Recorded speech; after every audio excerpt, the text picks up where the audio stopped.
and welcome to today's webinar. I'm Larkin Yanulis, Regional Director of Growth at Compass, and I'm thrilled to be joined by Steve Scholl, the founder and CEO of Performance Coaching, and Lori Gilmore, Compass Agent. Today, we'll learn effective strategies to maximize buyer agent commission and elevate your income in today's competitive market. So over the next hour, we will cover how to confidently charge your buyer agent commission, techniques for effectively communicating your value to buyers, and insider insights on negotiating and advancing for your worth. So with that, Steve and Lori, feel free to come on screen here, and I'd love to introduce the two of you. So first, we have Steve Scholl, former Miami Dolphins linebacker under legendary coach Don Shula, transitioned from a successful football career into finance and then real estate with over 3 decades and 60,000 hours of one-on-one coaching. He has developed a unique approach that removes fear and stress from real estate and really allows for agents to build stronger businesses while enjoying their lives. And Steve is joining us today from LA. Additionally, we have Lori Gilmore, who is a top-selling broker in New York City and has become known for her exceptionally discreet and empathetic approach with clients. She has a clear and consistent goal of maximizing value and minimizing stress for her clients, which has allowed her to build her business on consistent referrals and long-term client relationships. So with that, I will turn it over to Steve and Lori. Thank you very much, and glad to meet all of you today. So let's dive right in. Give me 1 second. Get my screen up. Can everyone see this? Are we good? Got it. Okay. All right. The full fee buyer's agent. Get paid what you're worth every time. Obviously, this is a big issue, an important issue for each and every one of you right now. The first thing everyone needs to do is take a great, big, deep breath. And do not stick your head in the sand. This is real. And I see it every day, depending where you are in the country. Some states, this is already mandatory. It's not even an issue. You have to get it signed. Other states aren't like that. And there's just an amazing amount of resistance to this idea that if you're going to be representing a buyer, you need to get this document signed. Change is not coming. Change is here. It is here. And I want all of you to really understand this is a good thing. This is a good thing. This is an obstacle, or this is an opportunity disguised as an obstacle. I had a client this past week that got the buyer agreement signed. It's a $20 million buyer, and they got it signed at 3% through a business manager, which makes it even more difficult. So for a select group of agents, this is actually going to be an opportunity to get a pay raise. At the same time, for most agents, it's going to make most people very, very uncomfortable. And any resistance you have to this agreement is pointless. It is here. And, ask yourself, given the choice, would you rather work with a buyer who has signed the agreement, or would you rather work with a buyer who hasn't signed the agreement? The answer is obvious. There is only one reason you do not ask every buyer to sign an exclusive buyer representation agreement. And you all know what that reason is. Fear of loss. You're afraid if you ask a buyer to sign, they're going to say no. And that is all in your head. More importantly, do you want to be making business decisions based in fear? The truth is, no one knows what is coming next. I can tell you this, and I'm seeing drips of it all across the country. It's slow. It's not a movement in any way, shape, or form. However, it is happening, and that is buyer side commissions are beginning to erode. And we're only in February. So again, this is something that is very, very real. The truth is, nothing may change, everything may change, or some things might change. Would it be a bad idea? Would it be a bad idea to be prepared for any and all potential changes in regard to how you get paid in representing a buyer? And on a coaching call this week, one of my clients brought this up, and I think it's extremely relevant. If you look at it from a common sense point of view, the buyer should be hiring and paying for their agent. That's what makes the most sense. The idea that the seller is paying the agent who doesn't represent them, ask yourself, does that really make sense? So this session that we're going to do today is for those agents who want to set a standard of only working with buyers who will sign an exclusive buyer representation agreement. And again, joining me, one of my one-on-one coaching clients, Lori Gilmore in Manhattan, and this is Lori's standard. And this goes for existing buyers and new buyers, all buyers. So if we're going to have this conversation, we have to realize that everything starts with mindset. This is about mindset. This is not about articulating your value. And again, I should state up front, everything you're going to hear on this call, everything you're going to hear on this call is probably in direct opposition to any training you might be getting right now on this agreement. So I want to acknowledge again up front that what we're going to share with you today is probably in direct opposition to any training you're currently getting around this agreement. So hopefully you can have an open mind for the 1 hour we're going to be together. Again, everything starts with mindset. And specifically, all of you need to develop walkaway power. Walkaway power, which means you only work with buyers who sign the agreement. And you're willing to walk away from any buyer who is not willing to sign.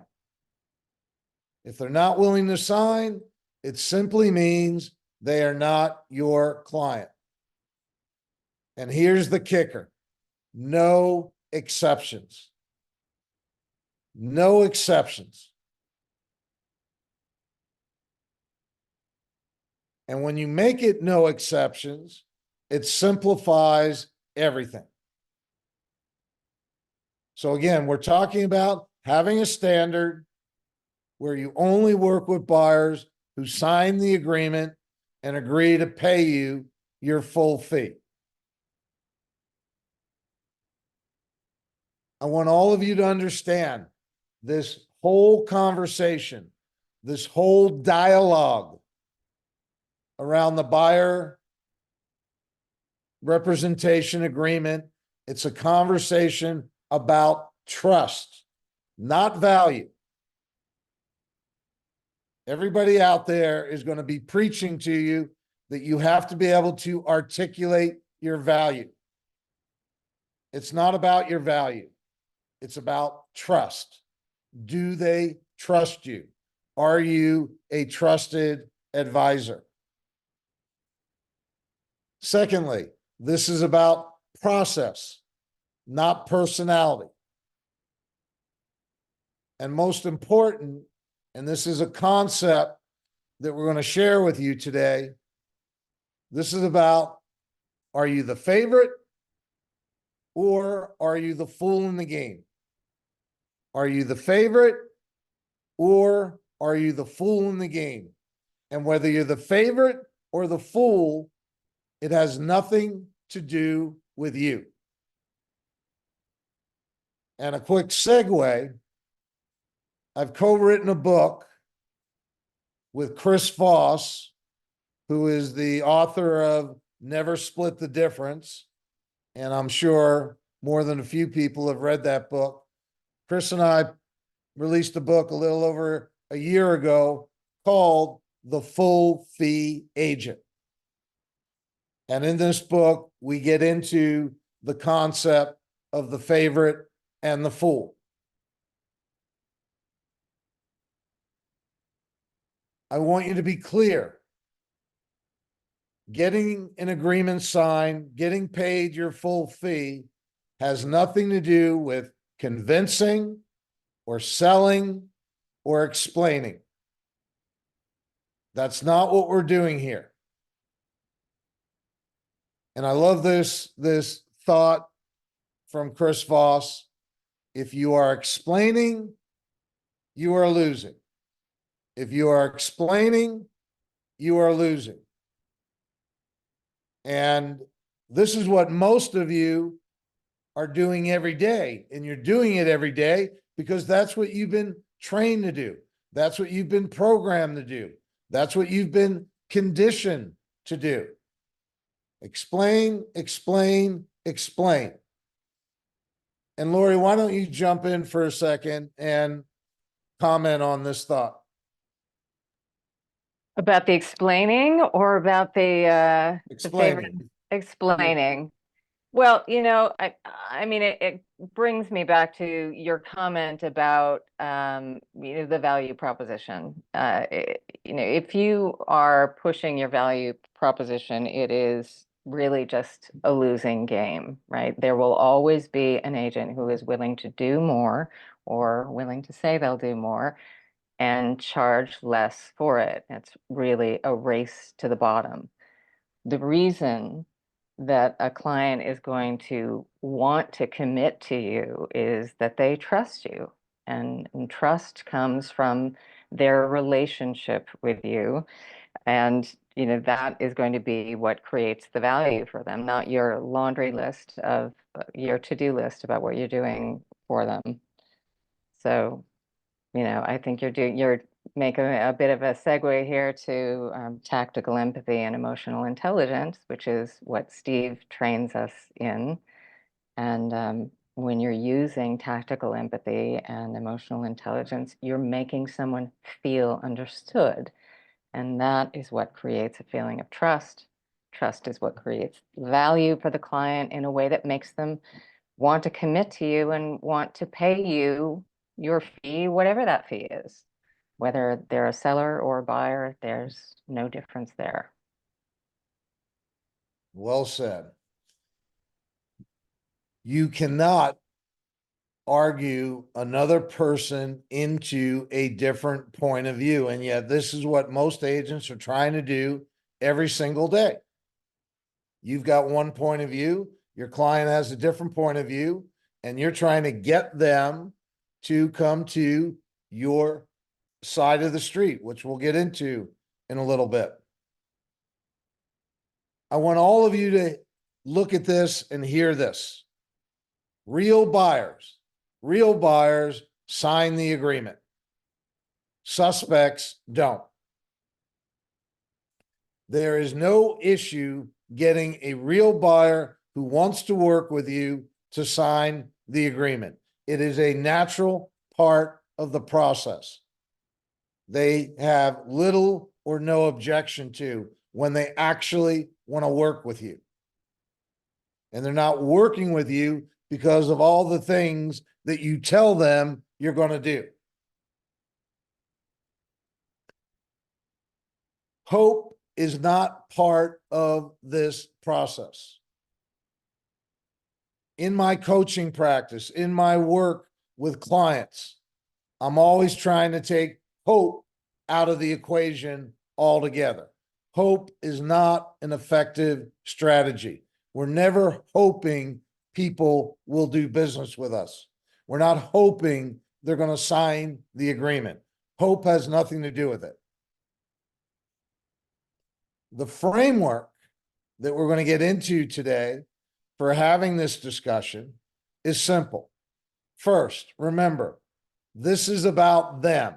It's not about you.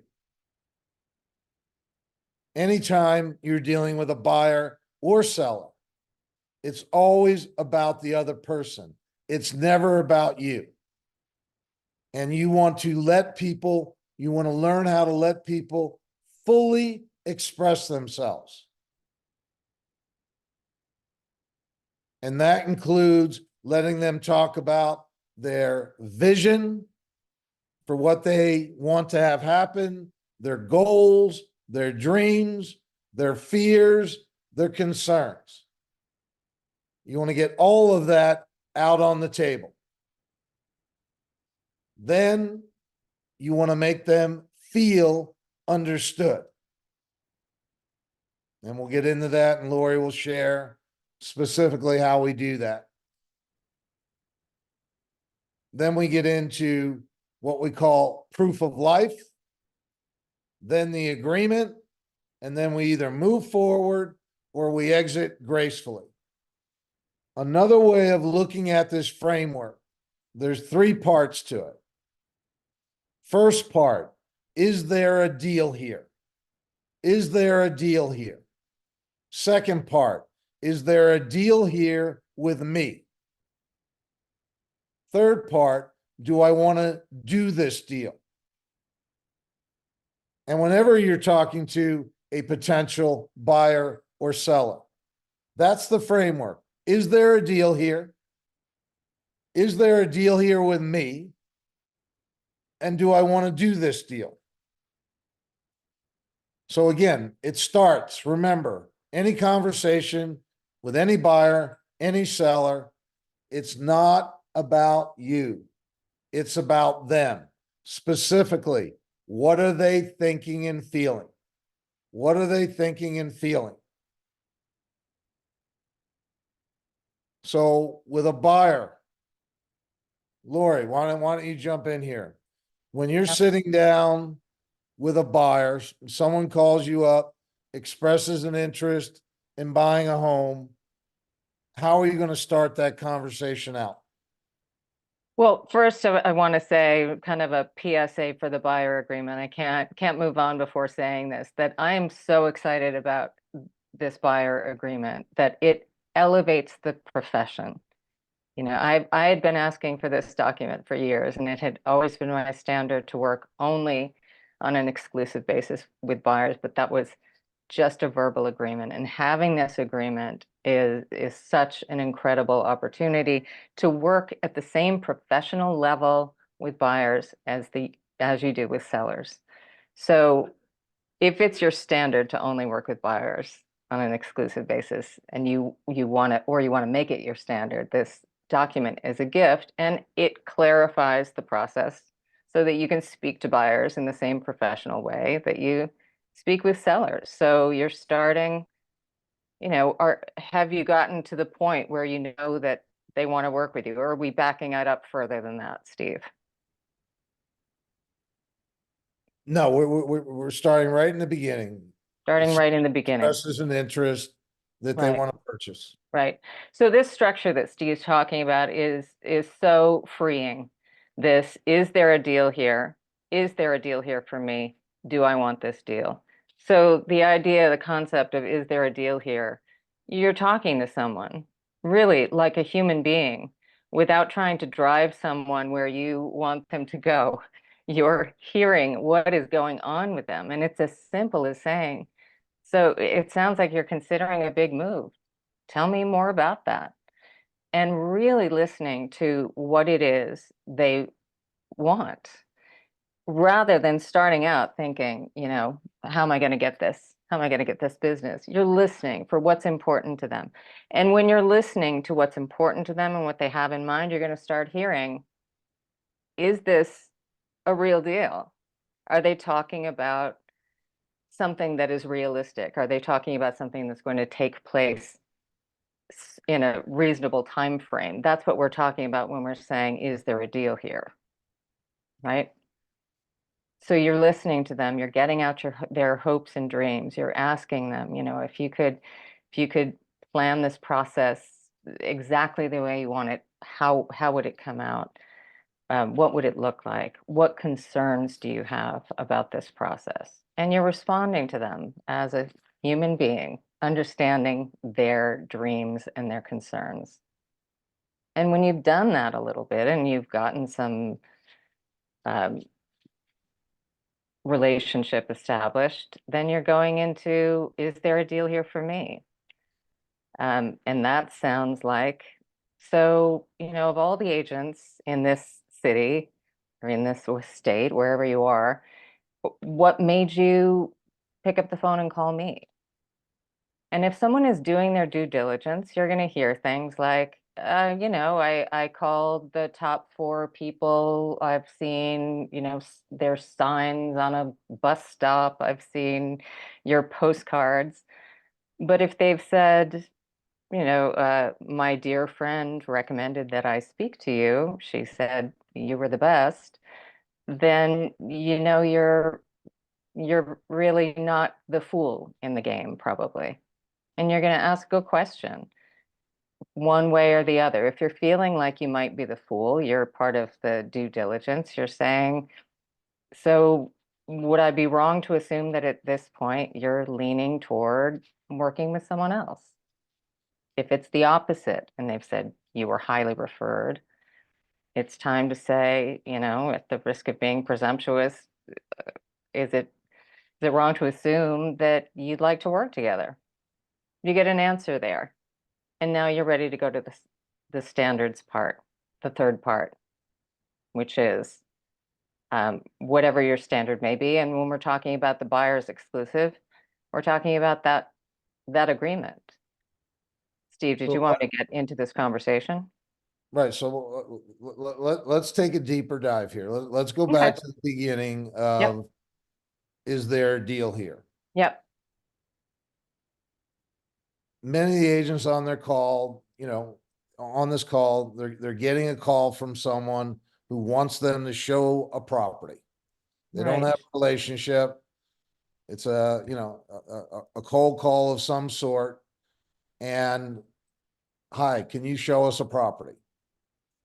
How are you going to handle that situation?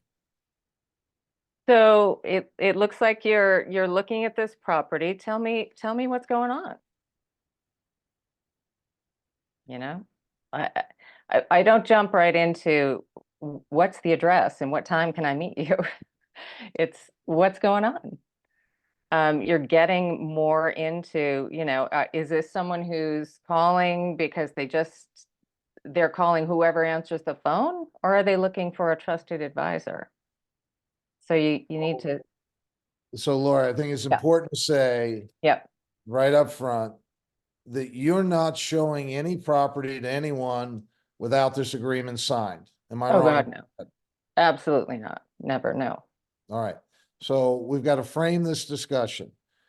And so if you get someone on the phone who is only interested in being shown a property, how's that going to end for you? So I'm going to say, it sounds like you were just, reaching out to someone who could show you the property, and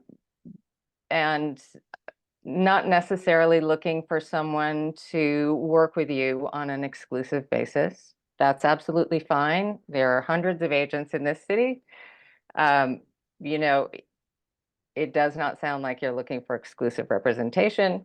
If you change your mind about that, you can give me a call. It's Yeah. about as simple as that. So, yeah, but we might be missing out on someone. Don't I need to show them?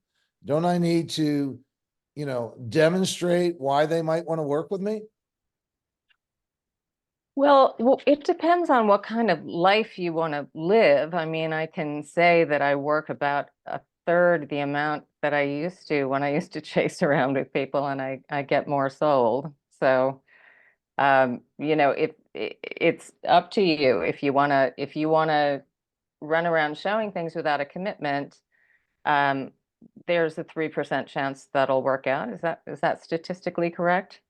Yes. Or there's a 95% chance So part you of your haven't been. standards is you're only working with buyers who are going to speak to you. You're going to have a 10 to 15-minute conversation over the phone, on Zoom. You're going to run them through this framework of, is there a deal here? Meaning you're going to let them express what their hopes and dreams are, what their fears and concerns. You're going to paraphrase, you're going to summarize, you're going to get a "that's right" response, knowing that they feel understood. Once you get a sense that they are realistic in terms of what they want to do, then you're going to find out, all right, are they committed to working with you? Because if they're not going to be committed to working with you, then we're done. And we call that proof of life. And it's 2 words. Why me? So talk a little bit about using the proof of life question with any buyer. Well, it's not difficult. There's always a way in. Yeah, you picked up the phone. Why me? You're gonna get an answer that sends you in one direction or another. You're gonna be able to listen to is this person thinking of me as a commodity, or is this person really interested in what I offer as a trusted advisor? So it's, tell me what is it about me that made you call me? So tie this into the favorite and the fool concept and what you're looking for when you ask the question, why me? Well, you're looking for whether someone is just doing their due diligence, right? And they're wanting some information. This comes up maybe a little more with sellers than with buyers, but I've reached out to 4 or 5 different people. I want to meet with them as a buyer. They do it as buyers as well. Of course, we're gonna just work with the person who sends us the listing first. So we'll work with several people. Whoever gets us the listing first, we'll go with them. Um, and if you're the favorite, they're going to say specific things about you. I've heard wonderful things about you. And if you're the fool in the game, what are you going to hear? Well, you're going to hear that, I just want to see the property. Can you just show me the property? Just, we're just looking for someone to show us properties, and, whoever gets the listing to us first, that kind of thing. Well, that's all, we don't need to work with someone on an exclusive basis. Why would we do that? You're going to hear those kind of things. So, and again, from your experience, and this is, something that you've learned over the last years, you don't actually win or lose business based on your ability to articulate value when you get a call from any potential buyer or seller. They already know who they're working with, or they're leaning strongly in a direction. Speak to that, please.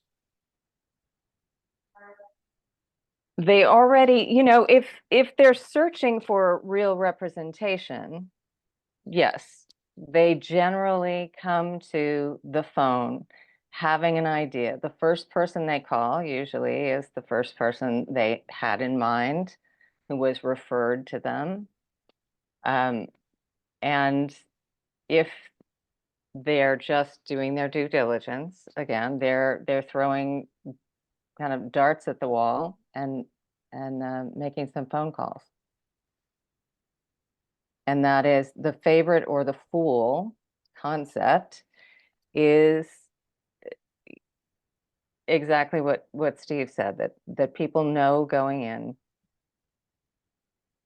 who they want to work with.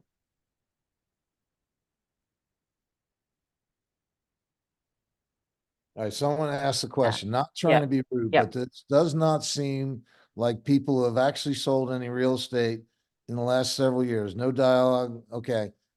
I'm not sure what that, Lori is an active agent working every day in Manhattan. Maybe you could speak to that a little bit, Yeah. Lori. I'll tell you, I get a little stumped at the idea when we're trying to talk about someone cold calling you on the phone. That isn't what I do. I work exclusively with people, and I have all of my clients signed on exclusive buyer representation agreements from 1 million to 15 million. They're all signed for a year at 3%. So I am doing this in the way that Steve describes, which is establishing relationships with people and only working with people who value you and respect you. So again, that gets to the third part of the equation, your standards. So again, we're going to find out what someone is thinking. Are they realistic in terms of what they're thinking? Right. Whether or not they want to work with you. And again, they already know that, or they're leaning strongly in a direction. And then the third part of the equation is, do you want to work with them? And share with the group what your standards are for working with a buyer. Working with a buyer, it is that we do commit to an exclusive relationship. And again, having this agreement is a gift. It does allow you to work in a professional way, in the same way that you do with sellers. And it's of a huge benefit to the client. They're being officially represented, their fiduciary, you are officially committing to their fiduciary responsibilities to these people. And share with the group how you explain the agreement, how you get into the agreement and talk about it. So at the point that we've gotten to, would it be wrong to assume that at this point you would like to work together? Then we say, before we jump into the fun part together, there's some administrative paperwork to get out of the way. We have some, required agency and fair housing disclosures, and we also have the new exclusive buyer representation agreement to sign. And this document covers 3 things. It outlines my fiduciary duty to you. It defines our relationship as one of exclusivity. It specifies my minimum fee for service, which is 3%. Does any of that sound like a problem? And if they don't have any problems with that, do you have any questions about my fee and how that gets paid? So this usually triggers some kind of question about the lawsuits, the recent lawsuits. So, you've probably heard in the news some discussions of lawsuits involving real estate brokerages. All of that has resulted in a push for more transparency in our working relationships. And part of that transparency is a decoupling of the payment of brokerage fees. Historically, sellers signed their listing exclusive stating one fee to be split between the two brokerages on the transaction. And starting this year, sellers will sign their exclusive stating the fee that they'll pay their listing firm and stating the fee, if any, that they will pay directly to the buyer's brokerage firm. And you will always know upfront what each seller is offering to pay ahead of time, whether they're offering to pay all, some, or none of my fee. And then let the questions come. So Caroline, you're going through the chat. Any interesting questions? We have lots of interesting questions, Steve. So I was just talking to Pooja to see if we should maybe, I think this is it's obviously a new conversation for everyone, and the approach that you and Lori are discussing, I think, is also fairly new. So Pooja and Larkin, what do you think if we start some open Q&A? Yeah, go. What are you seeing in the questions? Absolutely. Happy to jump in and summarize a couple of the questions here. And thank you all for the engaging just conversation as well as the chat. There's been several different prompts that have come up here. So I'm going to go ahead and just pick a couple in lieu of time for us to focus in on today. So one question to come through with regards to if this is through a lead gen platform, how to establish trust if you receive a lead through a platform. They may not know you, you can add value into that conversation, but how do you really work to establish trust in that? All right. This goes back to the person who's calling you and wants to see a property. You can establish trust very quickly in how you interact with a person. And again, what this really comes down to is how you want to use your time. Remember, if we're talking about lead generation, and specifically, let's talk about Zillow because that's the biggest lead generation program out there. Remember, the average conversion rate for a Zillow lead is 3%. And so this is a low probability activity. And you have to decide whether this is actually worth your time or not. And what I would suggest to you, and again, this is going to go against whatever Zillow is wanting you to do. They want you to just run out and show the property. And most of you, if not all of you, think that when you go out and you give away your value for free, that's a good thing. What you don't understand, all of you, is that the more you give away for free, the more value you give away for free, the less valuable you become. And so with that person, if they want to see a property, great. We can absolutely do that. We can absolutely set that up. However, before we run out, would you be opposed to a short conversation, no more than 10 minutes? And that's your first filter right there. If they want you to show them a property, however, they're not willing to give you 10 minutes of their time over the phone. It doesn't have to be right there. You could set up a time to do it if they're busy. If they're not willing to give you that 10 minutes, then that tells you you're the fool in the game. What does that mean? You're the fool in the game. That you have less than a 20% chance of actually converting that person. It's not zero. However, on the high side, it's going to be 20%. And you have to ask yourself, is that what you really want to do? Do you want to be spending your time chasing after leads that are going to convert at a very low rate? Now that's what we call having a transaction orientation. And what I can tell each and every one of you, as long as you have a transactional orientation to your business, you're on a treadmill that's going nowhere. What we coach to is having a relational orientation where you're cultivating relationships every day.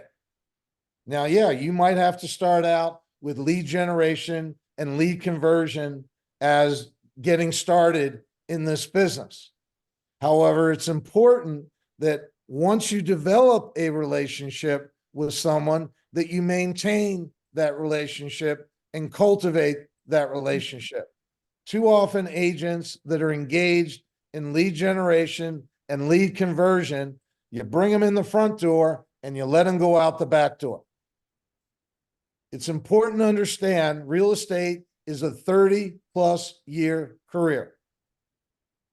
It's not about doing things for the short term. It's about taking a longer term perspective. Transactions do not compound. Relationships do. So be very clear. And again, you've been all programmed very differently, that you need to go out and demonstrate your value. You need to give as much away for free as you possibly can. That's the wrong approach. Lori, any comment on that? No, it's a good reminder, having been working with you for so long, you kind of forget how different this is from other things. I mean, I see in the comments, that she sounds so arrogant and this is cringeworthy and this is not how things really work. And I get that. I get that. It's very different. And all I can say about that is, when you begin to speak to people in this way, which is to put your standards out there as part of the mix, and when you're having a conversation with them and you're saying, absolutely, if you want to interview these other 3 people beforehand, absolutely, and then if it doesn't work out, come back to me. You would be surprised how often that it does come back to you. You would be surprised to see when you say to someone, listen, who is assuming that you don't have to sign an exclusive, when you say to them that that's what I do, that they say, great. I mean, yes, I've had some clients who, when I had presented the buyer's exclusive, they brought up the fact, I know a lot of agents. I'm not sure I want to commit to one right now. And I said, that's absolutely fine. It sounds like you've got a lot of options out there, and this may sound really arrogant, actually, I said, but, at this point in my career, I can only commit to working with people who are as committed to me as I am to them. And the buyer's answer to that was, yeah, of course, that makes sense. When you talk about your business in a professional way and you demonstrate to people that you have standards, they experience that as understanding that you are worthy of their respect. And, the upshot is, after doing this in this way for years on the seller side and now in this way on the buyer side, I only have deeply respectful relationships with clients. That's all we have. There is, less work, more sales, and less stress, and a lot of respect. And that, I'm sure, is very difficult to convey in this way at this time, because it's fallen flat for a lot of people who think I'm really arrogant right now. Well, let's not confuse arrogance with having standards and how you want to work as a real estate agent. Again, if you want to go out and be a doormat and do whatever you need to do in order to try and generate business, you can go do that. That is your choice. However, I'm here to tell you, as someone who's been coaching for over 30 years and has seen this business in a way that most people haven't, when you get to the end, you're going to be very disappointed in what happens. And in reality, when you have standards, you're going to end up doing more business, not less business.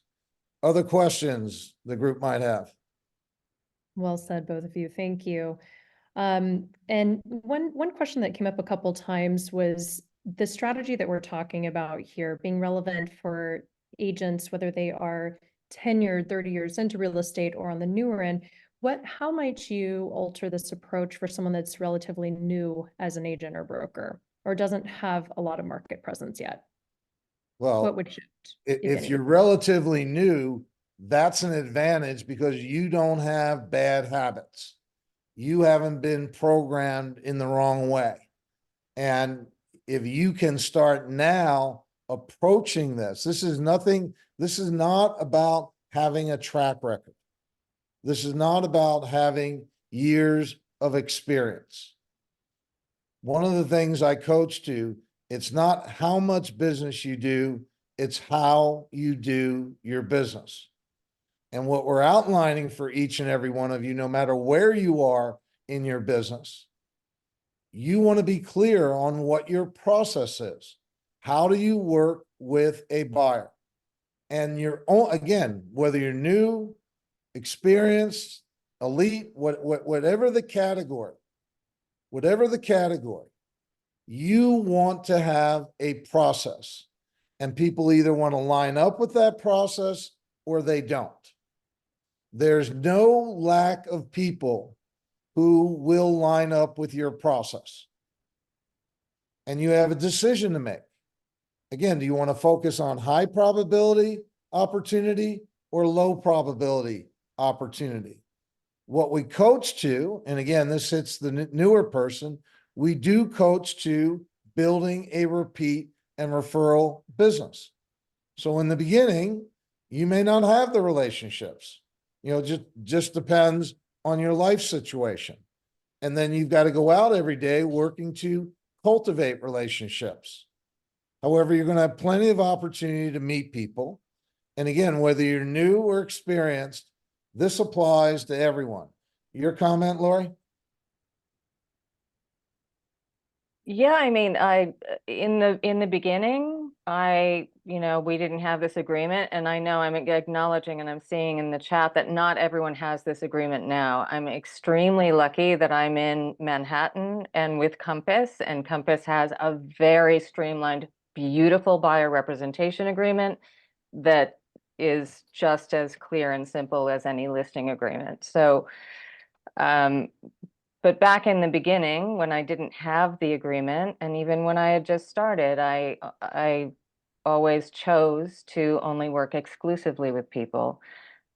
That's just what felt right to me. And even in the beginning, the people who wanted to work with me worked with me, and it saved a lot of headache. One of the first people was buying something, $14 million building, and in our first conversation, he said, okay, so the way I work is whatever agent gives me the listing first, that's who I'll go and see.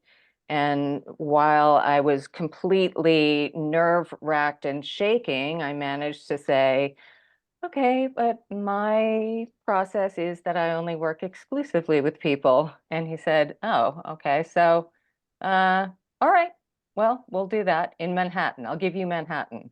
Like, that's all I need. And he bought a building with me just to, it's, if you're able to state your standard, you don't have to be able to back that up with, I've been in the business for a decade and I've sold $200 million worth of real estate. You don't. It's going to be about how people feel about you, and your level of confidence is something that plays into it for sure. Next question. Okay, well, I think we actually are going to need to segue into rounding down today's webinar. But Steve, Lori, are there any closing remarks that you'd like to share with the group here? Good, Lori, and then I'll close it out. Oh, I don't know what else to say about that other than, I really have found, as counterintuitive as it may be, the more standards I have established, and the more stringent they are, the more wonderful client relationships I have, and the more smooth those deals are. Again, they just end up being completely based on respect and professionalism. And I would just share with all of you that, again, the only reason you're not getting an agreement signed right now is fear. And living on hope that you're going to go out and do all this work for someone with no commitment in place, no commitment of whether they're actually going to work with you, whether they're going to pay you, then you're putting yourself at risk every day. And you have a choice. You have a choice. You can have standards. You can have a process. You can be a human being. And again, I would encourage you, read the book, The Full Fee Agent. And we go through this process. This entire industry is built on a false premise that you win or lose business based on your ability to articulate your value. That's simply not how buyers and sellers make decisions. And again, you've never been taught this. This is not your fault. People do their homework up front. By the time they reach out and call you, they've already formed an opinion on who they want to work with. All you're doing is uncovering what's true. Do they want to work with you or not? So, as I mentioned, what you're going to hear today is going to be very different. Obviously, for some of you, it may not resonate. For those of you who think this could be the way that you want to do business, again, I encourage you to reach out. You can email support@performancecoaching.com, and we're happy to help you in any way we can. I want to thank all of you. I want to thank Lori and wish you all the best in the new year. Thank you, Steve. Thank you, Lori. And thank you to our audience here. Several of you have requested, will there be a recording? And yes, the answer is we will be emailing this out to everybody. So keep a lookout for that email of the recording, and it will include a complimentary role play exercise to prepare for your buyer representation conversations. And from Compass's side, for more tips and valuable content, don't forget to check out our website. You can access previous webinar recordings, including this one will be added there. Read about the Compass Advantage, connect with our sales partners and more. So that's at www.compass.com/agents-compass. Thank you, everyone. Have a great rest of your day. Thank you.